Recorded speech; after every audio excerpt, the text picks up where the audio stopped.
Free legal advice channel में आप सभी का स्वागत है। पिछले सेगमेंट में आपको मेडिकल जूरिस्प्रूडेंस एंड टेक्नोलॉजी के संबंध में दो भाग में हम आपको विवरण बता चुके हैं, जिसके संबंध में पिछले हम संक्षिप्त आपको ब्रीफ कर दें। इसमें बताया गया था कि मृत्यु के प्रकार और विशेषज्ञ रिपोर्ट और पोस्टमार्टम के संबंध में ब्रीफ बताया गया था। तो उसमें हम संक्षिप्त आपको 2 मिनट में और हम ब्रीफ दे दें कि जिसके संबंध में आपको जानकारी क्लियर हो जाए। मित्रों, इसमें मृत्यु के संबंध में बताया मृत्यु कितने प्रकार की होती है, विशेषज्ञों की रिपोर्ट प्लस पोस्टमार्टम की रिपोर्ट में आपको ब्रीफ करना चाहते हैं। इमीडिएटली मित्रों FIR होने के बाद इन्वेस्टिगेशन जब अधिकारी करता है, दरोगा स्तर का, इंस्पेक्टर स्तर, PO स्तर का, तो उसमें घटनास्थल से जो भी वस्तुएं मृतक से संबंधित बरामद होती है, उसके कपड़े हुआ, मौके पर रक्त हुआ, और भी डिब्बी में लेकर के समक्ष गवाह है लिखा पढ़ी करके एक फर्द तैयार करते हैं और वो प्रयोगशाला जांच परीक्षण है CO के हस्ताक्षरित से भेजी जाती है। उसकी रिपोर्ट आ जाती है 1 महीने से 6 महीने की ड्यूरी के अंतर्गत आ जाती है रिपोर्ट। तो न्यायालय का विटनेस का पार्ट होता है। तो वो इसके संबंध में मित्रों, इसमें जो भी रिपोर्ट जाती है कपड़े के संबंध में, जिसमें ब्लड रक्त लगा हुआ हो या मिट्टी खून आलू जो भी जाती है परीक्षण के संबंध में, किसी प्रकार से अगर कोई माल जाता है तो वो परीक्षण रिपोर्ट जब वहाँ से आता है तो उसका उससे वो मिलान किया जाता है कि इसमें मानव रक्त पाया गया। तो उस विटनेस के न्यायालय के संबंध में जब प्रयोगशाला की रिपोर्ट इसमें दाखिल हो जाती है और माल साबित हो जाता है, तो ये माना जाता है कि घटना कारित फला व्यक्ति के द्वारा की गई और फला मृतक यही है जिसके संबंध में ये सामान वहाँ घटनास्थल से बरामद हुआ है। और घटना में मौजूदगी जो है उसके विटनेस के द्वारा विदिन साक्ष्य से प्रकट कर दी जाती है कि नहीं, ये मौके में फला के द्वारा मौके में गया था, बुला के ले गया था, वहाँ ऐसी घटना कारित हुई थी। और नेक्स्ट में आपको पोस्टमार्टम के संबंध बताया था मित्रों। इसमें FIR होने के बाद FIR के सारे प्रपत्र, उसके बाद पंचायतनामा मौके पर ही होता है। पंचायतनामा की इन्फॉर्मेशन पब्लिक का भी आदमी हो सकता है या GD में दर्ज करते हुए, और जो उसके घर का व्यक्ति जिसके मरा होता है वो भी इन्फॉर्मेट हो सकता है। मौके में जाके इन्वेस्टिगेशन अधिकारी, दरोगा जाके सिपाहियों सहित मौके में तहसीलदार स्तर का अधिकारी, गजेटेड अफसर जाते हैं और नायब तहसीलदार भी जा सकते हैं, DM भी जा सकते हैं। पंचायतनामा में इनको राइट्स है। तो ये मौके में जा करके पंचायतनामा समझ गवाहन तैयार करते हैं और भरते हैं पंचायतनामा। उसके कहाँ कहाँ चोटें पाई गई, किस तरीके से उसकी मृत्यु हुई है, जो भी वहाँ के मौजूद होती है उनके साक्षी गणों की उसी पंचायतनामा पे हस्ताक्षर कराते हैं। फिर उसके बाद पंचायतनामा के हस्ताक्षर होने के बाद जरिए पुलिस उसको डेड बॉडी मौके पर सील की जाती है और सील करने के पश्चात उसको सीधे पोस्टमार्टम के लिए भेजी जाती है। ये पोस्टमार्टम के बाद फिर उसको, उसके परिजन को, जो भी उसके वारिसान होते हैं, उसको लाश सुपुर्द की जाती है। ये व्यवस्था विधिक रूप से है। पोस्टमार्टम के संबंध में मित्रों कुछ ब्रीफ आपको हम बता चुके थे। तो आज मित्रों हम इसी सेगमेंट में जो पिछले वीडियो हम आपको बना चुके हैं और बता चुके हैं कि और मृत्यु के प्रकार और उसके संबंध में किस तरीके से मृत्यु, कितने प्रकार की मृत्यु होती हैं और क्या क्या उसमें कौन कौन चीज़ें साबित की जाती है, इसके संबंध में आपको हम डिटेल से बता चुके हैं। इसके नेक्स्ट में आज हम आते हैं अगले वीडियो में। ये पंचायतनामा से स्टार्ट करते हैं। पंचायतनामा पिछले सेगमेंट में नहीं हुआ था, इसलिए पंचायतनामा के संबंध मित्रों जान लो।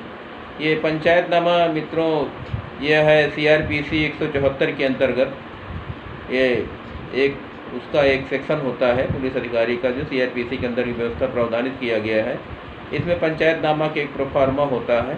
उसी प्रोफार्मा के अंदर पंचायतनामा की प्रविष्टियों का वर्णन किया जाता है। इसमें जो भी उसके शरीर पे चोटें होंगी, जो किसी भी प्रकार से या विष के द्वारा हो गई या चोट पहुंचाने के द्वारा होगी, तो उसमें उसका उस पंचायतनामा में उसके अंकन किया जाता है। समक्ष गवाहन और गवाहों की मौजूदगी में उसमें हस्ताक्षर बनवाए जाते हैं। और हत्या में प्रयुक्त होने वाले मौके पे जो हथियार बरामद होते हैं, लाठी, डंडे, कुल्हाड़ी, फरसा, कांटा, जो भी बरामद होते हैं, वो भी हथियार मौके पर उसी आयोग के द्वारा एक कपड़े में रख करके अलग अलग उसको सील किया जाता है। और उसमें भी गवाहों के हस्ताक्षर कराए जाते हैं। मौके पर लिखित एक फर्द तैयार की जाती है, उसमें भी हस्ताक्षर कराए जाते हैं। इस तरीके से पंचायतनामा तैयार कराया जाता है। पंचायतनामा तैयार कराने के बाद पंचायतनामा इस तरीके से भी आकस्मिक दुर्घटना की भी पंचायतनामा हो सकता है या हैंगिंग का भी, किसी भी कारण से, किसी भी दृष्टिकोण से पंचायतनामा GD में दर्ज करते हुए सीधे पंचायतनामा पुलिस करती है, पोस्टमार्टम भेजती है। तो ये पंचायतनामा की कार्रवाई जो संपादित की जाती है, इसमें पुलिस अधिकारी एक समीक्षा अधिकारी होते हैं जो उसकी समीक्षा करते हैं और उसी को पावर होता है ये जो पंचायतनामा करे। पंचायतनामा करने के बाद सीधे पंचायतनामा के प्रपत्र, FIR के प्रपत्र, ये सारे उसकी चिट्ठी RI, चिट्ठी CMO, फोटोनास, ये सारे प्रपत्र जो है उस डॉक्टर के सुपुर्द किए जाते हैं जिसमें पोस्टमार्टम की ड्यूटी लगती है उस डॉक्टर को। तो उस डॉक्टर के द्वारा निर्धारित किया जाता है कि जब पोस्टमार्टम करने मौके पहुंचता है तो पोस्टमार्टम के समय क्या क्या चीज़ उसको सावधानी रखनी चाहिए। ये इम्पॉर्टेंट है उस डॉक्टर के लिए कि पहले तो सारे प्रपत्रों का अवलोकन कर लें, फिर उसके बाद सारी उसकी बॉडी का अवलोकन करते हुए बॉडी सील मोहर हालत में होनी चाहिए। तो उसके जो समक्ष जो पुलिस अधिकारी जाते हैं उसको बॉडी खोलने के बाद जो उसके अंदर सामान वस्तु कपड़े बरामद होते हैं उस पुलिसकर्मी को दी जाती हैं। उसके बाद उसमें पोस्टमार्टम रिपोर्ट जब डॉक्टर तैयार करता है तो डॉक्टर के एक उसके अंदर जो जमादार होते हैं जो चीर करते हैं उसको लाश को चीरते हैं, तो डॉक्टर की मौजूदगी में उसको लाश को जब चीरा जाता है तो खोपड़ी से लेकर के पैर तक अलग अलग पार्ट करके बीच में खाल के द्वारा त्वचा के तो जो चोटें उसके दर्शित होती सिर से लेकर गले तक उसको डॉक्टर अपनी PM रिपोर्ट में दर्शित करता है विद नाम वगैरह लिख करके और उसकी कदकाठी का पूरा आकलन करते हुए उसमें जो है शव की अकड़न वगैरह, अगर शव सड़ने की स्थिति डिस्कम्पोजिशन के संबंध में है तो ये सारी चीज़ें उसमें जो है वर्णन करता है कि शव किस प्रकार से है, उसमें क्या क्या चीज़ उसमें पाई गई है। तो ये उसके जो है रिपोर्ट जब तैयार करते हैं तो रिपोर्ट तैयार करने के समय में ये चीज़ देखा जाता है कि शव की क्या स्थिति है वो उसमें दर्शित किया जाता है। जैसे बाह्य परीक्षण जब एग्जामिनेशन होता है, इंटरनल एग्जामिनेशन, तो उसमें शरीर की मांसलता, शरीर किस कैटेगरी का है, मोटापा, दुर्बलता, स्टमच वो देखा जाता है। अगर दुर्बल है, छींड़ता दुर्बल है, इकोनॉमिकल है तो उसका भी उल्लेख किया जाता है। शव की अकड़न है, मार्टिन रेगर का उल्लेख किया जाता है, रेगर मैटर का उसका भी उल्लेख किया जाता है। सड़ने का भी उल्लेख किया जाता है, अगर लाश सड़ी हुई है, डिस्कम्पोजिशन है तो उसका भी हवाला किया जाता है। अपरिचित की स्थिति में पहचान के चिन्ह जो भी हाथ पैर शरीर में अगर उसके पहचान के चिन्ह पाए जाते हैं वो भी उस PM रिपोर्ट में दर्शित व अंकित किए जाते हैं। और उसके बाद फिर जब बाहरी भाग अगर ये परीक्षण हो जाता है तो उसके कान, नाक, गुहा, ये सब मूत्र मार्ग, ये सारी यौन मार्ग, ये सब देखते हुए और हड्डियों का जननांग जब रिपोर्टिंग तैयार करते हैं तो आंतरिक परीक्षण के बाद आ जाते हैं। तो आंतरिक परीक्षण में कर्प, रावण, स्कल्प जिसे कहते हैं, स्कल्प खोपड़ी को भाग निकाले इसके स्पेल करोटी होती है, तो झिल्लियाँ होती हैं, मेम्ब्रान्स, और उसके बाद मस्तिष्क, ब्रेन, करोटी का आधार, बेस, झबलाक, डोलस, मेरुरज, स्पाइनल कार्ड, ओरस, थ्रोक्स, भित्तियाँ, वाल्स, पसलियाँ, रिब्स, परिफुस्सक, अस्थियाँ और हील में ल्यूरिक, श्वसन नली, और उसके बाद कोर्ट्रक, ब्रोनिस, दाहिने फेफड़, बाहरा फेफड़ अगर भरा है, खाली है, जो भी दर्शित उसमें किया जाएगा। परिफुस्सुस, इसमें पेरिडिसियम और हृदय सहित होता है। बड़ी रात की वाहिनियाँ, जो भी वाहिनियाँ होंगी उसमें क्या क्या पोजीशन होगी वो सब उसमें पोस्टमार्टम रिपोर्ट में अंकित किया जाएगा। दांत उसके क्या किस स्थिति है, दांत अगर निकल चुके हैं जैसी स्थिति में है तो वो उसका हवाला दिया जाए। अमाशय के अंतर वस्तु क्या है, अमाशय उसका खाली है, भरा है, छोटी आंत, बड़ी आंत में क्या है, पाचन थैली में क्या है, ये सब सारी चीज़ें उसमें वर्णन किया जाता है। वजन, प्लीहा वगैरह है, गुर्दा, किडनी वगैरह है, अमाशय उसका ब्लाडर वगैरह है। जननांग की स्थिति, अगर लेडीज़ की स्थिति तो जननांग की स्थिति में क्या है, बच्चा वगैरह तो उसके पेट में नहीं स्थित हो। तो इस तरीके से उसका जो डिटेल्स पूरा जो है पोस्टमार्टम रिपोर्ट में अंकित किया जाता है। ये पोस्टमार्टम रिपोर्ट अंकित करने के बाद डेड बॉडी को जो है सील, उसी हालत में सील करके सील मोहर हालत में जरिए सुपुर्द उसके वारिसान को सुपुर्द कर दी जाती है। मित्रों, अब शिशु हत्या के संबंध में हम बताना चाहते हैं। शिशु की भी पहचान, अगर शिशु की हत्या होती है तो उसकी स्थिति में शिशु की भ्रूण अगर शिशु पाया जाता है, उसकी हत्या होती है तो उसमें भी मित्रों 10 साल की सज़ा है प्लस जुर्माना। ये व्यवस्था शिशु हत्या के संबंध में की गई, भ्रूण हत्या में। इसमें शिशु की अगर मान लीजिए जीवित अवस्था में तो इसमें पूती भवन के बाहरी भाग से भीतर से बाहर की ओर होते हैं, अगर मृत अवस्था में बाहर से भीतर की ओर। ये पूती भवन का अंदर ये आप लोगों की समझ में थोड़ा सा परे है, इसलिए इसको ज़्यादा डिस्कशन करना ठीक नहीं है।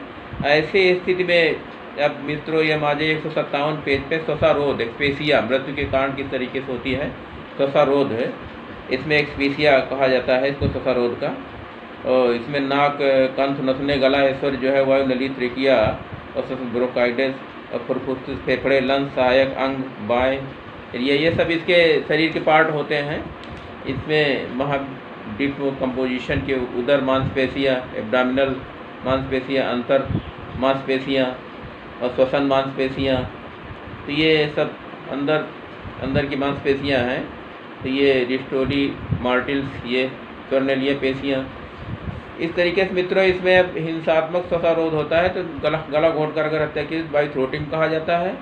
अगर विपासन के द्वारा स्ट्रांगुलेशन कहा जाता है, दम घुटने से बाई सफिकेशन कहा जाता है। घातक श्वसारोध से होता है एक्सीडेंटल एक्सपीसिया कहा जाता है। जल में डूबने बाई ड्रॉइंग होता है, बाई गैंगिंग भी होता है, विष के द्वारा श्वसारोध होता है। इस तरीके से ये अगर गला घोंट कर हत्या की जाती है तो बाई थ्रोटिंग के द्वारा गले में उस तरीके से रिमार्क होने चाहिए, चिन्ह अगर वैसे पाए जाते हैं तो उस तरीके से गला घोंट कर अगर हत्या किसी की जाती है तो वैसे चिन्ह जीभ का निकल आना, जीवक निकल आँखें निकल आना, ये सब इसके लक्षण पाए जाते हैं। मुंह और नाक से खून आ जाना, ये सब गला घोंट कर हत्या के चिन्ह हैं। विपासन द्वारा स्ट्रांगुलेशन अगर कोई पाई जाती है, कोई रस्सी वगैरह कोई चिन्ह पाए जाते हैं घोंट के, तो उसकी भी लगभग क्रियाएं सब यही होती हैं।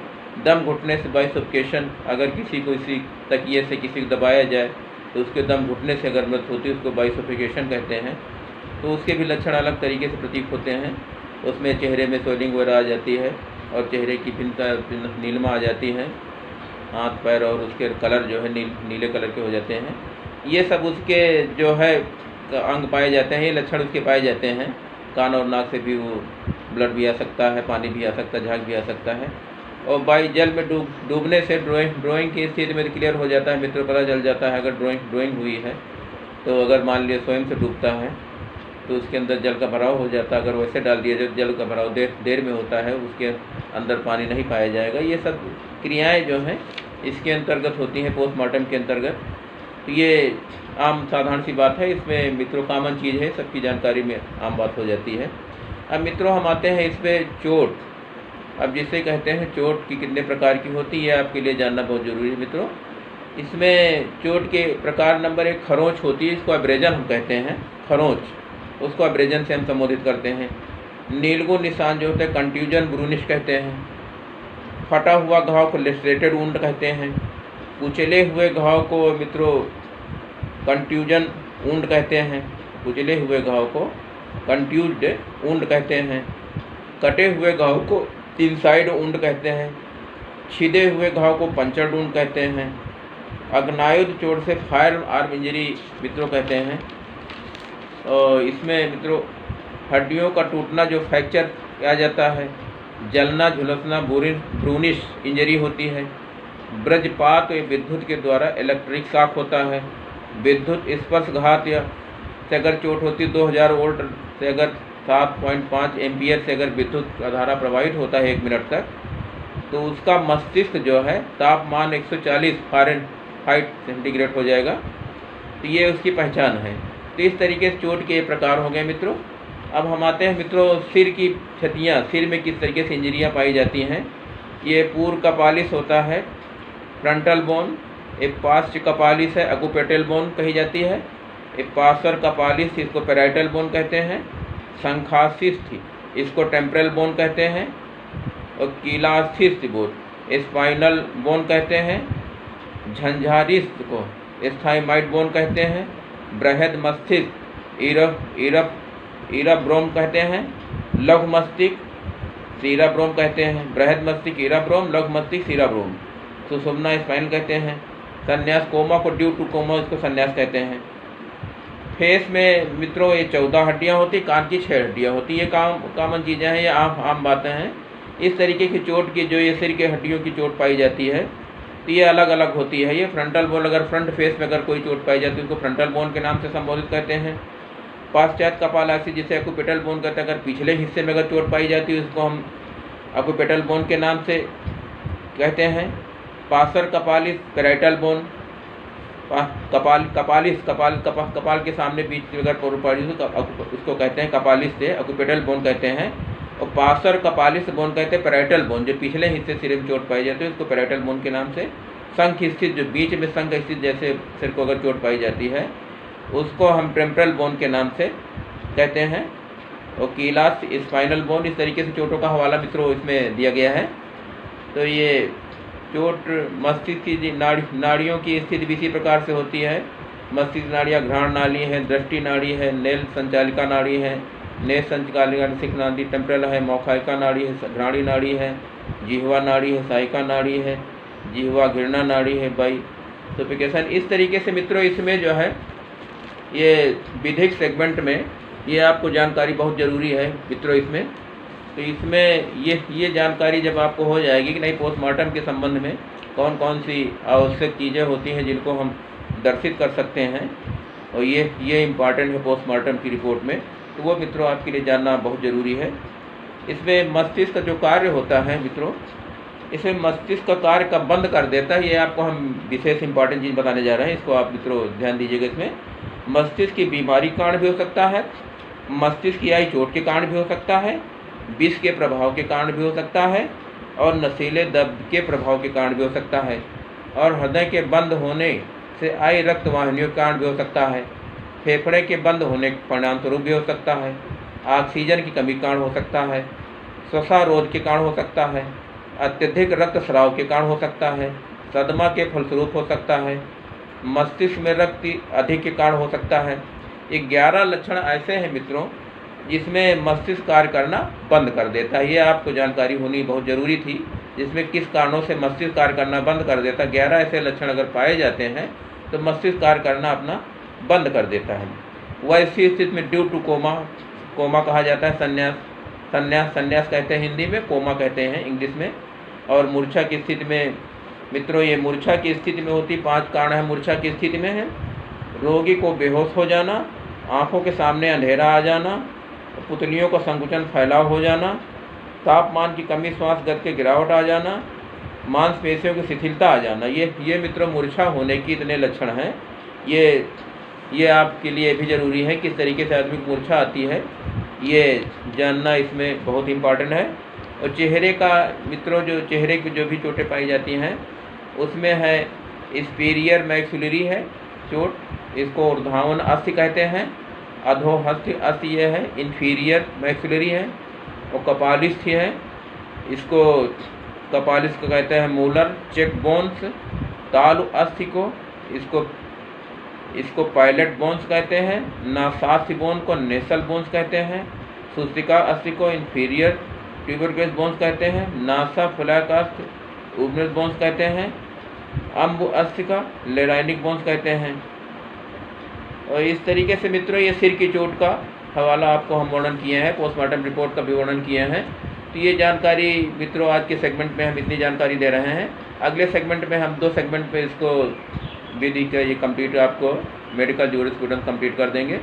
इसलिए मेडिकल के संबंध में आपको मित्रों विधि व्यवसाय को विशेषकर इम्पॉर्टेंट की जानकारी होनी चाहिए। मेडिकल की जानकारी में भाव में अपने मुवक्किल का हित नहीं कर सकता है और उसका लाभ जो है कोर्ट नहीं देती, इसलिए मेडिकल की जानकारी आपको बहुत इम्पॉर्टेंट, ताकि मेडिकल के संबंध में अपना क्रॉस जो है बचाव कर सकें कि किस संबंध में आपको क्वेश्चन कौन सा पूछना है, किसके संबंध में कौन सी चोटें क्या हैं। तो जब तक आप कोई विधि व्यवसाय चोटों का डिस्क्रिप्शन उसको नहीं मालूम होगा तब तक वो अपने मुवक्किल का बचाव नहीं कर सकता है, ना मेडिकल के संबंध में जिरह कर पाता है। मेडिकल के संबंध में जिरह लगभग 90% अधिवक्ताओं का मेडिकल के संबंध में जिरह का अभाव होता है, और जिरह न कर पाने का उसका लाभ जो है अभियोजन को मिलता है और न्यायालय जो है उसका लाभ मुलजिम को नहीं दे पाती है। ऐसी स्थिति में मित्रों ये सावधानीपूर्वक मेडिकल के संबंध में आपको गहराई से अध्ययन करें और जानकारी रखिए। ये आपको हम संक्षिप्त जानकारी देते हुए आगे बढ़ेंगे। इसके लिए मित्रों धन्यवाद।